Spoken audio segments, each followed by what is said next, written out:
In a world already brimming with uncertainty, the sudden closure of the Strait of Hormuz by Iran sends shockwaves not only through the Middle East, but across the entire globe.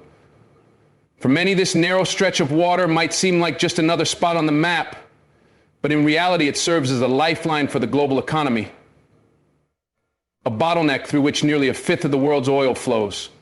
Its closure isn't merely a regional issue. It's a disruption of global proportions, triggering a chain reaction that touches governments, corporations, and households alike. The first waves of panic are felt in the energy markets. Oil prices surge within hours, stock tickers flash red, and nations begin scrambling to secure emergency reserves. But the tremors go beyond numbers and charts. This act is a message, a calculated provocation that challenges the balance of global power and threatens to draw multiple nations into a dangerous game of brinkmanship. It's a moment where diplomacy teeters on the edge of war and economic anxieties swell into geopolitical alarm. At the same time, everyday citizens find themselves caught in a narrative that feels both distant and deeply personal. Rising fuel costs, market instability, and fears of conflict begin to seep into daily life. For many, this is more than a news headline. It's a reminder of how fragile global order truly is and how quickly the world can shift from calm to crisis. This is not just a story about a strait being closed. It is a moment that reveals how interconnected and yet how vulnerable the modern world has become.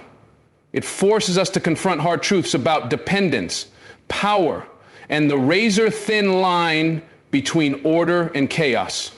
Let's take a moment to understand why the closure of the Strait of Hormuz is not simply a regional maneuver, but a deeply consequential act that has the power to destabilize the entire architecture of modern civilization.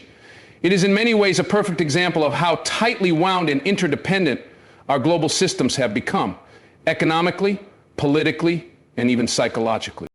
You see, the Strait of Hormuz is a slender passage of water between the Persian Gulf and the Arabian Sea, yet it functions as a vital artery through which close to 20% of the world's oil supply flows daily. To put that in perspective, imagine if 1 out of every 5 oxygen tanks in a hospital were suddenly sealed off in the middle of a crisis. The panic wouldn't be unwarranted. It would be inevitable. Now translate that oxygen to oil and the hospital to the global economy, and you begin to see the scale of the vulnerability. What's fascinating and also deeply unsettling is that this vulnerability exists not because the world lacks oil, but because the world has become habituated to predictability.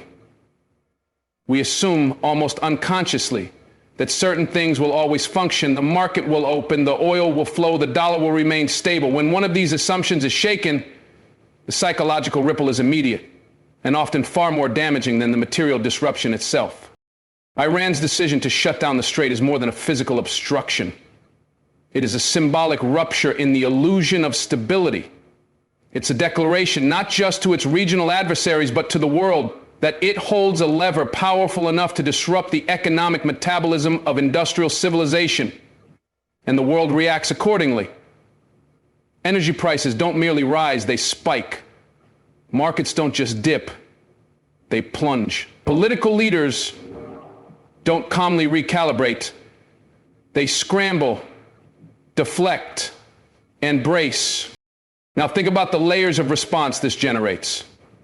Oil importing countries, many of them already wrestling with inflation and fragile supply chains, face an immediate crisis. They must either find alternative routes, tap into reserves, or negotiate with unreliable partners. Each of these choices carries its own cost. Economically, diplomatically, and morally. The rich may absorb the shock, but the poor, especially in developing nations, will feel it in every gallon of fuel, every loaf of bread, every dimming light bulb. But the deeper question is this: why are we, in an era that boasts technological marvels and renewable ambitions, still so dependent on a single geographic choke point? It exposes a profound contradiction in modern society. On one hand, we preach resilience, decentralization, and energy diversification. On the other, we continue to build our prosperity on top of a narrow stretch of sea that can be closed off with a few naval ships and a political ultimatum. That contradiction is not just economic, it's existential. It points to a psychological resistance to change, a clinging to old frameworks of security and order even as the world evolves around us. We rely on the Strait of Hormuz not just because it's efficient, but because it allows us to delay difficult transitions to cleaner energy, to decentralized infrastructure, to strategic independence. And this is precisely what makes such a disruption so destabilizing. It forces us to confront what we've avoided. It shakes us awake. The illusion of permanence collapses, and in that collapse, we are offered a brutal clarity. Systems break. Stability is fragile. And complacency is dangerous. That's why the closure of the strait isn't merely about oil. It's a test of our economic adaptability, our diplomatic maturity, and perhaps most importantly, our psychological readiness to face a world where control is a myth and uncertainty is the norm. And how we respond, individually, collectively, globally, will determine whether this moment becomes a turning point or just another missed opportunity. Let this be more than a crisis. Let it be a catalyst. Because panic only leads to paralysis when we refuse to learn from the warning signs. And this is not just a warning. It is a mirror reflecting back to us the consequences of our dependencies and the urgency of reimagining how we build our futures. We ignore the fragility of our foundations at our own peril, but we confront them with truth, vision, and courage, and we begin to build something that can truly endure. Let's consider for a moment the psychological impact of fear, specifically the kind of collective fear that arises not from fiction or imagination, but from real-world disruption. When Iran shuts the Strait of Hormuz, it isn't simply an act of military or geopolitical defiance. It's a symbolic strike at the very heart of global confidence. The ripple is not only felt in trade routes or oil prices, but in the minds of people, institutions, and nations who have long operated under the illusion of order. And when that illusion is pierced, panic sets in. Not because the world is ending, but because the systems we trusted reveal their limitations. The fragility of that trust is perhaps one of the most underrated dimensions of global infrastructure. We assume that tankers will sail, that supply chains will remain uninterrupted, that markets will stabilize eventually. And yet we rarely stop to ask, what happens when those assumptions collapse? The answer is stark. Panic doesn't originate in events. It originates in expectations being shattered. And that, psychologically, is far more dangerous. The Western world particularly has enjoyed a sense of post-WWI continuity, a kind of stabilized progress where despite wars, recessions, or terrorism, the economic machine always recovered. Oil shocks in the 1970s, financial crashes in 2008, yes?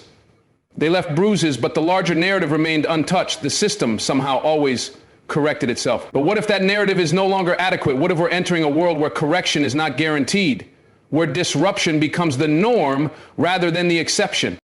Fear flourishes in ambiguity. When people don't know what's coming, when the media loops footage of burning oil tankers, when leaders issue contradictory statements, that's when societies start to unravel internally. It begins quietly. Hesitancy in investments, conservative consumer behavior, emotional reactivity, then it spreads. Stock markets plunge, currencies tumble, alliances fray. And all of this is psychological before it is economic. That's important to recognize because it means that the most powerful tool in managing these moments is not more control or brute force. It's clarity. It's truth. It's leaders who speak not just in sound bites, but with moral authority, philosophical grounding, and a deep understanding of what fear really is, a natural human response to perceived chaos. The problem isn't the fear itself. The problem is when we let it spiral without direction. Historically, panic often precedes poor decisions. In fear, nations wage unnecessary wars. In fear, leaders consolidate power under the guise of emergency. In fear, citizens turn against each other, driven by tribal instincts and desperate for scapegoats. This is what Iran's action risks triggering. Not just a military escalation, but a spiritual fragmentation, a global crisis of confidence. And confidence, once broken, is difficult to rebuild. So what should we be doing instead? First, we need to recognize that global stability is not a given. It's a responsibility. It requires foresight, cooperation, and most importantly, humility. The humility to acknowledge that our systems are vulnerable, that we are not as in control as we pretend to be, that the world we've built is fast, efficient, and interconnected, but also brittle. Second, we must learn to think long-term under pressure. Panic thrives on short-term thinking, immediate gains, emotional reactions, zero-sum calculations. But true leadership demands resisting that impulse. It means stepping back and asking, what story are we writing right now? Is it a story of decline, of fear, or is it the beginning of a deeper transformation, a chance to reorient ourselves toward resilience? And finally, we must protect the mental and moral health of our societies. Because what happens in the mind of a nation, what happens in its collective psyche, inevitably shapes its future. If we allow fear to become the dominant emotion, we will act out of fear. But if we root ourselves in principle, in faith, in the pursuit of wisdom rather than mere survival, then crises like these can become refining fires rather than destructive storms. Iran may have closed the strait, but what's really at stake is the openness of our minds, the integrity of our response, and our willingness to confront hard truths without falling apart. Because panic, unchecked, is contagious, but so is courage, so is discipline, so is clarity. And in moments like these, it is not the loudest reaction that matters, but the quiet, resolute decision to stand in truth while the world trembles. When we talk about the closing of the Strait of Hormuz, we often speak in technical terms about oil tankers, naval deployments, trade bottlenecks. But at its core, this crisis reveals something much deeper: the underlying vulnerabilities of global dependence. For decades, the world has operated under a model of efficiency that relies on intricate, interdependent systems. Systems that look strong on paper until one key node is disrupted. Then very quickly we realize just how fragile the scaffolding really is. Nowhere is this more evident than in our energy infrastructure. The Strait of Hormuz is not just a maritime passage. It's a critical artery. Nearly 1/5 of the world's traded oil flows through that narrow channel. When it's obstructed, the consequences don't merely trickle, they cascade. Fuel prices rise, transportation costs surge, inflation accelerates, and political tensions follow like clockwork. But what this moment lays bare is not just the cost of energy dependence, but the mental model we've built around control. We've engineered a world addicted to convenience and immediacy. Our economies are designed for speed and optimization, not for resilience. And so when a single geopolitical event like Iran's blockade throws a wrench into that system, we see not just economic turbulence, but an existential reckoning. We ask ourselves, have we built a civilization that cannot absorb shock? Have we, in our pursuit of global integration, made ourselves too vulnerable to localized disruption? This is not an abstract concern, it's deeply psychological. We're wired for security. When that sense is threatened, even if the immediate danger hasn't reached our door, the subconscious begins to spiral. Markets react not only to numbers, but to perception. Families begin to worry about the cost of living, governments brace for political fallout, and the collective mood darkens. All of this starts from the realization that our dependency is not just on oil, it's on the uninterrupted functioning of a massive, complex machine that few of us truly understand. And here's where the philosophical crisis begins. What does it mean to be sovereign in a world where sovereignty is dictated by energy routes? What does it mean to be secure when the lifeblood of your society, energy, communication, commerce, relies on systems outside your control? These are not merely strategic questions, they are existential. They challenge our assumptions about autonomy, freedom, and progress. Dependence by its nature creates asymmetry. When your stability hinges on access to one pathway, you're at the mercy of whoever controls it. And when that someone is a regime with its own ambitions, grievances, and strategic objectives, your supposed power is exposed as conditional. This is the moment we're in. And it's not just about Iran. It's about a larger awakening to the risks of centralization. Whether in energy, technology, or governance, the solution then is not just to militarize the strait or negotiate temporary deals. That's tactical. What we need is a shift in mindset. We need to design systems that are not just efficient, but anti-fragile. Systems that become stronger when tested, not weaker. That requires redundancy, yes. But more than that, it requires humility. A recognition that complexity cannot always be controlled. And that wisdom often lies in decentralization, in diversity of routes, suppliers, and strategies. But let's not romanticize decentralization either. It's costly, it takes time, it may mean giving up some of the speed and profit margins we've come to expect. But what we gain in return is sustainability. And in an age of rising uncertainty, climate change, cyber threats, political instability, that trade-off is not just wise, it's necessary. Individuals must also reflect on their own dependencies. It's easy to criticize governments and corporations, but we all participate in these systems. We rely on them for our transportation, our food, our digital lives. And so perhaps the question each of us needs to ask is this: what are the pressure points in my life? What single disruption could unbalance me? And how can I build not just material backups, but psychological and spiritual resilience? Because ultimately, the real danger isn't just the closure of a strait, it's the internal collapse that follows when people believe they have no agency, no alternatives, no deeper ground to stand on. That is the true cost of unchecked dependence. A hollowing out of confidence, of creativity, of sovereignty. So let this crisis be more than a headline. Let it be a mirror. A moment to examine not only the systems we trust, but the mindset with which we navigate disruption. Because dependency is not just about oil, it's about where we place our hope, our identity, and our sense of control in a world that is anything but controllable. The Strait of Hormuz may be narrow, but it has revealed a wide chasm in our thinking. And perhaps that is the real path forward. Not in widening our control, but in deepening our understanding. When a global event like the closure of the Strait of Hormuz sends ripples across the geopolitical landscape, it's not just governments and corporations that feel the tremors.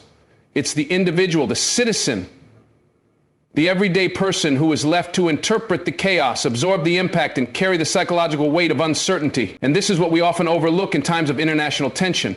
The moral and emotional burden placed on people who are given almost no say in the decisions that shape their lives, yet are expected to shoulder the consequences. But let's get to the core of it. What does panic really mean in a globalized world? It's more than fear. It's a collapse of trust. Trust in systems, trust in leadership, and at a deeper level, trust in the coherence of reality. When a nation like Iran takes such a decisive, provocative step, closing off a critical trade route, it punctures a psychological assumption that most people don't even realize they hold, that the world will, for the most part, keep functioning as it did yesterday. You expect fuel to be available, food to be affordable, the news to be distant, but in moments like these, the barrier between global politics and personal vulnerability disappears. And that collapse of trust doesn't require missiles to be fired. It doesn't require tanks to roll. It only requires a sense that the systems you relied on are not only fallible, but fragile. Think about the families in Europe watching fuel prices double. Think about the developing nations where inflation is already eroding the value of every earned dollar, and now essentials become inaccessible. Panic, in that context, becomes not just emotional, but structural. It changes behavior, decisions, and the entire trajectory of daily life. But there's another, subtler panic. It's the panic of meaning.